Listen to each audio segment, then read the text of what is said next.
This week, the wrestling world has been talking about the incident that took place at Knokx Pro featuring Syko Stu and Raja Jackson. By now, you may have been unfortunate enough to have seen the footage of what happened, and it never gets easier to watch. Yeah, basically, if you haven't seen it, Syko Stu mistakenly, it's mistaken identity, basically, hits Raja Jackson in the head with a prop can, apologizes profusely, that's then worked into an angle. Later in the show, Raja Jackson gets in the ring and just, I don't know, the video speaks for itself. I can't really put the words into justice on it. It all came about because obviously that incident occurred. Apologies were had. There was peace in the valley, but AJ Mana, who brought Raja Jackson to the show to stream on Raja's Kick channel, AJ Mana backstage instructed or suggested that Raja Jackson get a receipt for the incident in the ring, and that kind of say it got out of hand is an understatement. Yeah, and he says, I'll be happy as long as I get my lick in. And then what happened inside the ring. Yeah, so this is for the first time we've heard from AJ Mana, who was involved in this. He was a guest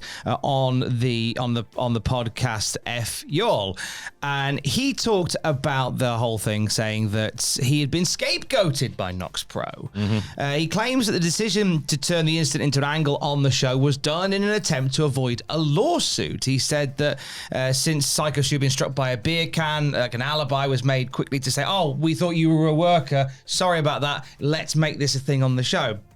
He doubles down on the line where he says to give a receipt because Mana says in his interview that this was now part of a storyline. He said it was all being filmed in order to further wrestling angles. He says the decision was made by the promoter to make this part of a story. So consequently, this is why he dropped that line in. Yeah. And it's such a grey area because, like, even if it was part of a story, like, are we really doing shooty promos at Knokx Pro? Because it just seemed like quite, not innocent, but it seems like logical. Like, he got involved in like an earlier angle where he wasn't supposed to be involved. They've gone backstage, they've sorted it out. And then it feels like they just can't legislate for what he's actually done when he's got in the ring, not being a wrestler and all that kind of stuff. There's a production crew member that comes into the discussion on this podcast. AJ Mana says that the original plan was going to be that Raja Jackson's receipt would be a punch. However, according to AJ Mana, a production crew member instructed Raja Jackson to take down Syko Stu and keep punching him until somebody pulled him away, which is a horrifying thing to hear. AJ Mana goes on to say that I'm not responsible for what another grown-ass man decides to do. Although there is a connection, their actions are not mine. Their actions, I do not pay for it. Again, I don't condone it, but I'm not liable. I'm not the promoter. I carried out orders. That is all. I was given a script in which to work out and implement into the show, and then later pulled from that segment. It's not my fault. I made peace in the effing puzzle. Again, I'm not the promoter. I was carrying out the order of the promoter that wanted to implement an individual into the show. I'm not Raja's coach. I ain't a coach. The only thing I coach is children, and I can't do that no more. He then added, need I say more? That wasn't a work. That wasn't an effing storyline. That was an effing shoot. For those that are offended at the fact I just told the truth, F you, because now my effing life is ruined. I got a call from my effing job. We saw the TMZ video. You're an accessory to an attempted murder. We gotta let you go. I can't wrestle anymore. So this has had massive implications with AJ, not just in wrestling, but in his real life as well. Yeah, I don't know what we say about that. There's not much you do say about that. Heavy. Yeah. It's the interview itself. It's about an hour and a half long, and AJ Mana talks about every element of this. But the big thing is he says that he feels like he's the fall guy for Knokx Pro in this situation, saying that there were decisions that were made above his pay grade, and he was the one that felt like he was carrying them out. But it's the idea of going, it was a backstage vignette where I said, get a receipt in.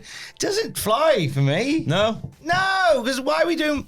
I get that we live in this era where you blur the lines between fantasy and reality, and does it not boil down to if Raja Jackson was a wrestler, he'd understand that maybe if we're filming it and it's part of like a backstage segment as part of the show, and if someone says get a receipt, you know not to actually punch the guy, and to work punch the guy, but actually Make it look snug, not actually try and, knock his head off. That misunderstanding comes out. There's so many videos from this whole thing. Like every element of this entire thing is captured on video by Kick, and now lives online forever. And there's the phone call that Raja made at the end. He's got Stu's blood on his shirt, and he's on the phone to AJ Mana, and he said, "You told me to get a receipt," and he was like, "Yeah, take him down, not do what you did." The guy flatlined in the ring, and this comes back to something that kind of Mark Henry touches upon in a comment that he made recently, that was followed on from a comment that he made recently, which we will get to. But of course, the big thing here is Syko Stu and the well-being of Syko Stu.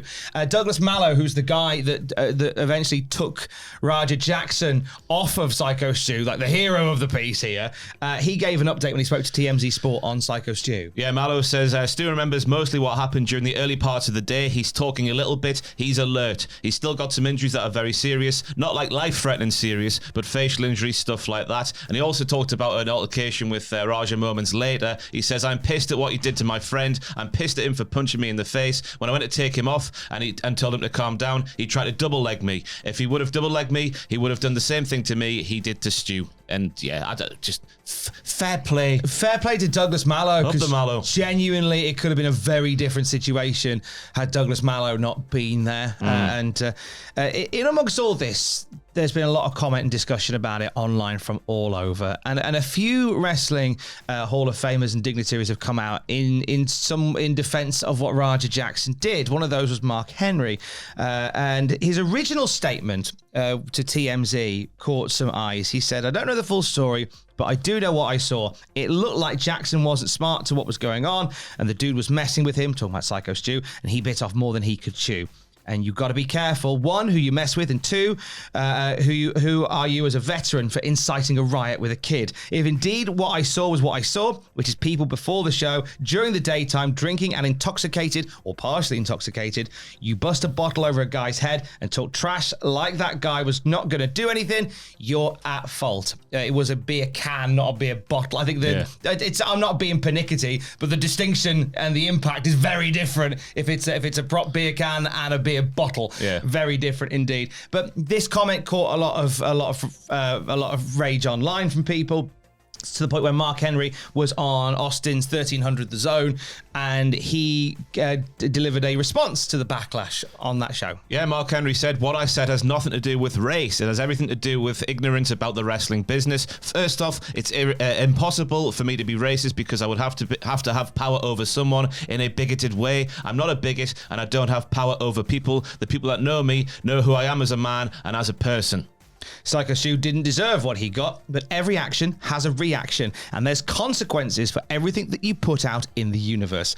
He described he went on to describe the beer can incident as a horrible work. He says, you get these veteran guys drinking alcohol before the show, and then they come out here and you hit one of the kids upside the head with a beer can. He's supposed to understand and process all this information. It's not going to happen. He goes on to kind of make connections with himself and Raja Jackson. He says, Mark Henry was once upon a time Raja Jackson. I got banished from wrestling and sent to Canada. It wasn't for the Hart family who said, Mark, you don't know wrestling, you're a fan, let us help you. They helped me, they educated me, they taught me how to be who I became, which is a Hall of Fame wrestler. Yeah, then finishes the response to the comment by saying, I just want to go on record as saying I'm making zero apologies for what I said. I meant every word, every single word I meant. You have to be responsible on both sides. All of you fans out there that have these racist tendencies and all this vitriol towards me, have at it. You can't hurt me. I'm bulletproof. A lot of the comments online, there have been a lot of people that have had a lot of things to say, and there has been a lot of racist rhetoric thrown around amongst all of that as well. Rampage Jackson on his Twitter shared at least one of the very racist comments that he's had. He's come under a lot of fire for this as well, because if you watch all the footage, there was a phone call that Rampage had with his son Raja Jackson, in which he makes a lot of homophobic comments towards his son Raja for being at the wrestling, like winding him up on that front. And so Rampage here is seen as very much part of what got Raja into that mental place to do what he did. Not excusing what Raja did. It was a scumbag thing to do, to beat somebody down like that. Horrific. Because anybody that knows, because they go, oh, anybody who works in MMA knows that once the guy is out and once the guy is down, you stop. It was very clear that Stu was out. He carried on. scumbag behavior. Yeah. Rampage Jackson has spoke on this several times, but last night he went onto Twitter once again and he said, say what you want about me, twist my words all you want. Hopefully none of your kids F up bad enough to have people judge your parenting. When it's all said and done, when justice takes place, no matter what happens, I will still be a parent that loves all his kids. I'm allowed to complain about the racism. 2 human beings were involved in this incident, but hey, it's the internet. Be yourself. It's appalling that there is this racist rhetoric around it. It's also appalling that it's happened. You're allowed to be angry at both things. Yeah, definitely. I think there is this thing online where you either think like that or you think like that. You're not allowed to be angry at both things, and you can be. That's okay. That's part of how a human brain works.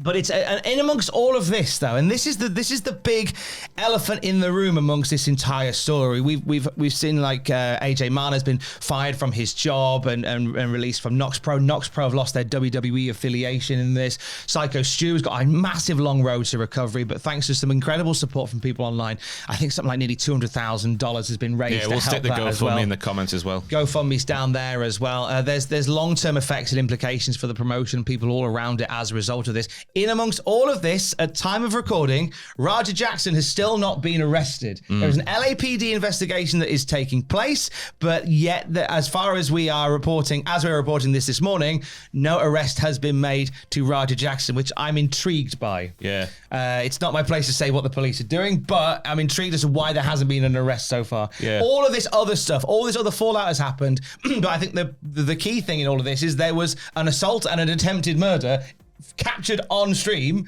with motive and there hasn't been an arrest. And there's screenshots from the promotion themselves telling the wrestlers involved, don't talk to police before you talk to us. There is a whole cabinet of smoking guns that are on show because of the nature of this whole thing, where it was all streamed on Kick. Every element of this is captured, yet there's been no arrest.